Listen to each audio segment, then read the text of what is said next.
প্রিয় শিক্ষার্থীবৃন্দ, তোমরা সবাই কেমন আছো? ভালো। আলহামদুলিল্লাহ। আজকে তোমাদের পরিমিতি 16.2 উদাহরণ 8 এই অঙ্কটা খুবই গুরুত্বপূর্ণ একটা অঙ্ক। এই প্রশ্নটা আমরা পড়ি যে একটি আয়তাকার ঘরের দৈর্ঘ্য প্রস্থের 3/2 গুণ এর ক্ষেত্রফল 384 বর্গমিটার হলে পরিসীমা ও কোণের দৈর্ঘ্য নির্ণয় করতে হবে। ঠিক আছে, দৈর্ঘ্য প্রস্থের 3/2 অংশ, ক্ষেত্রফল দেওয়া আছে 384। এই আয়তক্ষেত্রের পরিসীমা এবং কোণের দৈর্ঘ্য নির্ণয় করতে হবে। তো আমরা প্রস্থটা ধরে নেব। মনে করি আয়তক্ষেত্রের প্রস্থ হলো x মিটার। মনে করি আয়ত ক্ষেত্রটির প্রস্থ সমান x মিটার। অতএব আয়তক্ষেত্রের দৈর্ঘ্য কি হবে? প্রস্থের 3/2 গুণ, তাই না? জি স্যার। তার মানে x এর 3/2 এত মিটার হবে। এখন আমরা জানি যে x এর নিচে একটা 1 আছে, সেই 1 এই 2 এর সাথে গুণ হলে 2x এর 2 আর x উপরটার সাথে গুণ হলে 3x হবে, তাই না? 3 গুণ x মানে 3x আর নিচে হচ্ছে কি 2 এত মিটার। আর আমরা জানি যে আয়তক্ষেত্রের ক্ষেত্রফল নির্ণয়ের সূত্র হলো দৈর্ঘ্য গুণন প্রস্থ। সুতরাং অতএব আয়তক্ষেত্রটির ক্ষেত্রফল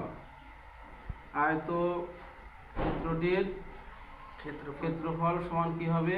দৈর্ঘ্য গুণন প্রস্থ। তার মানে হলো x গুণন 3x/2। ঠিক আছে, এত বর্গ মিটার। ঠিক আছে, আয়তক্ষেত্রের ক্ষেত্রফল দৈর্ঘ্য গুণন প্রস্থ। দৈর্ঘ্য এটা, প্রস্থ হলো এটা। ঠিক আছে, 7 গুণন 8 আর 8 গুণন 7 একই জিনিস। এটা পরে লিখছি, এটা আগে লিখছি। এখন x এর সাথে উভয়টা গুণন, উভয়টার সাথে উভয়টা x আর 3x গুণন করলে কি হবে? 3x²। আর নিচে 2 আছে 2, তাহলে এত বর্গ মিটার। তাহলে এই আয়তক্ষেত্রের ক্ষেত্রফল কত হচ্ছে? এত বর্গ মিটার। ঠিক আছে, এবং এই ক্ষেত্রফলের মানই দেওয়া আছে কত? 384। তার মানে এটা সমান 384। এখানে কিন্তু মান দেওয়া নাই, শুধু চলক আকারে দেওয়া আছে। আর এখানে সরাসরি মান দেওয়া আছে। তার মানে এই ক্ষেত্রটির ক্ষেত্রফলে যদি এটা হয়, তার মানে এটা সমান কত? 384। শর্ত মতে 3x² + 2 সমান কত হবে? 384। ঠিক আছে, এখন 3x², এই 2টা ওই পাশে যখন যাবে তখন কি গুণন হয়ে যাবে? এ পাশে ভাগ থাকলে এ পাশে কি হয়? গুণন হয়। তাহলে এই ভাগটা ওই পাশে গিয়ে 2 গুণন হয়ে গেছে। আর x² এর সাথে তো 3 এখানে গুণন আছে, এই পাশে গেলে কি হবে? ভাগ হবে। 384 গুণন 2 ভাগ হলো 3। এখন এই সবগুলো গুণ করে 3 দ্বারা ভাগ করলে 256 হবে। বুঝছো কি? কত হবে? 256। ঠিক আছে, তাহলে x² মান কত? 256। তাহলে x সমান কত হবে?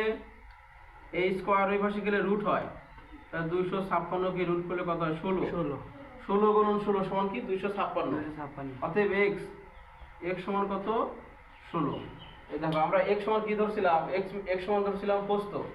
তার মানে প্রস্থ অর্থাৎ x এর মান কত বেরিয়েছে? 16।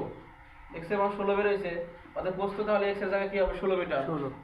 ঠিক আছে, আমি এখানে লিখে দেব যে অতএব আয়তক্ষেত্রের প্রস্থ সমান কি হবে? 16 মিটার। অতএব আয়তক্ষেত্রের দৈর্ঘ্য, ঠিক আছে, আয়তক্ষেত্রের দৈর্ঘ্য হলো প্রস্থের অর্থাৎ 16 এর 3/2 অংশ। 8 দুগুণে কত? 16। 3 8টা 24 সমান কি? 24 মিটার। দেখছো? জি স্যার। তাহলে x এর মান আমরা 16 পেলাম, আর এখানে x এর মান বসায় দিলে হয়েছে 24। এখন বলছে, দেখো যে বলছে পরিসীমা এবং কোণের দৈর্ঘ্য। অতএব পরিসীমা কত হবে? আয়তক্ষেত্রের পরিসীমা সমান হলো 2 * দৈর্ঘ্য প্লাস প্রস্থ। এটা হলো সূত্র। 2 * দৈর্ঘ্য প্লাস প্রস্থ। এটা হলো তোমার হলো পরিসীমা নির্ণয়ের সূত্র। ঠিক আছে, তার দৈর্ঘ্যের মান কত? 16। দৈর্ঘ্যের মান হলো 24 আর প্রস্থের মান কত? 16। এত একটু। এখন 80 হবে গুণ করলে কত হয়? 80 হবে না, সব মিলে গুণ 40 আর 40 আর 2 গুণ করলে 80 এত মিটার। বুঝছো কি? এখন মিটার আছে যেহেতু প্রশ্নে, এত মিটার হবে। বোঝা গেছে? জি। আচ্ছা, এখন একটু কষ্ট করে এই সাইডে আমি তোমার কোণের দৈর্ঘ্যটা নির্ণয় করবো। জি স্যার। কোণের দৈর্ঘ্য এই পাশে নির্ণয় করবো। তাহলে অতএব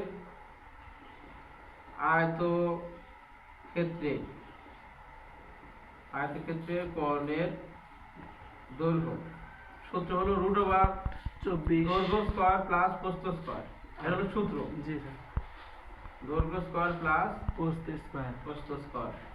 আচ্ছা এখন দৈর্ঘ্যের মান কত? 24 24 এর উপর স্কয়ার, আর প্রস্থ হলো কত? 16 এর উপর স্কয়ার 16 এর উপর স্কয়ার। দেখছো?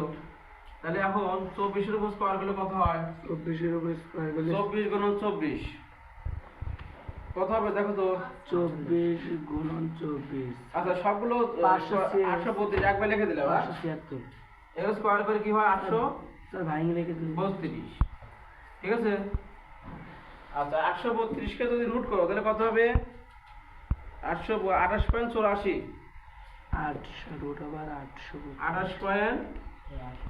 28.84 তাহলে এত মিটার নাকি? জি স্যার এত মিটার। এখন আমরা দুইটা অংশ পাইছি, অর্থাৎ পরিসীমা 80 মিটার আর কর্ণের দৈর্ঘ্য 28.84 মিটার। সুতরাং লিখব অতএব সুতরাং পরিসীমা 80 মিটার এবং কর্ণের দৈর্ঘ্য কর্ণের দৈর্ঘ্য 28.84 28.84 মিটার। এত মিটার। ঠিক আছে? এটা উত্তর, এখানে উত্তর লিখে দিই। তো আমি আবার অঙ্কটা প্রথম থেকে একটু বোঝাই দিই। হ্যাঁ জি স্যার। তাই আমি অঙ্কটা করতে এটা আয়তক্ষেত্রের দৈর্ঘ্য প্রস্থের 3/2 অংশ। এই ক্ষেত্রফল হলো 384 বর্গমিটার। পরিসীমা ও কর্ণের দৈর্ঘ্য নির্ণয় করতে হবে। তো আমি প্রথমে প্রস্থটা ধরে নিলাম x মিটার, তার দৈর্ঘ্য হবে প্রস্থের 3/2 মানে x এর 3/2। ঠিক আছে? তার মানে এখানে 3x/2 হচ্ছে দৈর্ঘ্য। জি এখন ক্ষেত্রফল তাহলে কি হবে? দৈর্ঘ্য গুণন প্রস্থ, প্রস্থ x গুণন x মানে এটা। ঠিক আছে? এখন এইটার ক্ষেত্রফলের মানই দেওয়া আছে 384। তাহলে এটা সমান কি লিখবো? 384। 384 আচ্ছা এখন এই দুইটা ভাগ ছিল, এই পাশে গিয়ে গুণন করে দিলাম, আর এই 3 এর সাথে এই 3 x স্কয়ার সাথে 3 গুণন ছিল, এই পাশে গিয়ে ভাগ হয়ে গেছে। এখন এইগুলো গুণন করে 3 দ্বারা ভাগ করলে 256 হয়। 56 এখন এই স্কয়ারটা এই পাশে গেলে রুট হয়, তাহলে 256 কে রুট করলে কত হয়? 16। x এর মান 16 বের করছি। এখন তাহলে প্রস্থ 16 মিটার, যেহেতু x প্রস্থ ধরছিলাম, তাহলে প্রস্থ 16 মিটার। তাহলে দৈর্ঘ্য প্রস্থের 3/2, তাহলে 16 এর 3/2 মানে 16 কে 2 দ্বারা ভাগ করলে কত? 8 হয়। এই 8 আর 3 গুণ করলে 24। তাহলে দৈর্ঘ্য পাইলাম, প্রস্থ পাইলাম। পরিসীমা নির্ণয়ের সূত্র হলো 2 দৈর্ঘ্য প্লাস প্রস্থ। দৈর্ঘ্য হলো 24 আর প্রস্থ কত? 16। 24 আর 16 যোগ করলে হয় হলো 40, 40 দেবো না 80 মিটার। এবার সে দেখো আয়তক্ষেত্রের কর্ণের দৈর্ঘ্য তাহলে নির্ণয় সূত্র দৈর্ঘ্য স্কয়ার প্লাস প্রস্থ স্কয়ার। দৈর্ঘ্য 24 এর উপর স্কয়ার আর প্রস্থ হলো 16 এর উপর স্কয়ার। 24 এর উপর স্কয়ার করবে এবং 16 এর উপর স্কয়ার করে যোগ করে দেখো 832 হয়েছে। সে 832 এর উপর স্কয়ার করলে আবার কত হচ্ছে? 28.84। পরিসীমা 80 মিটার এবং কর্ণের দৈর্ঘ্য তাহলে এত হচ্ছে। এই যে পরিসীমা এই পাশে 80 ছিল, কর্ণের দৈর্ঘ্য এটা। এটাই উত্তর, এটাই প্রশ্ন চাইছে। ঠিক আছে? এটা প্রশ্ন এটাই চাইছে না? ঠিক আছে, ধন্যবাদ সবাইকে।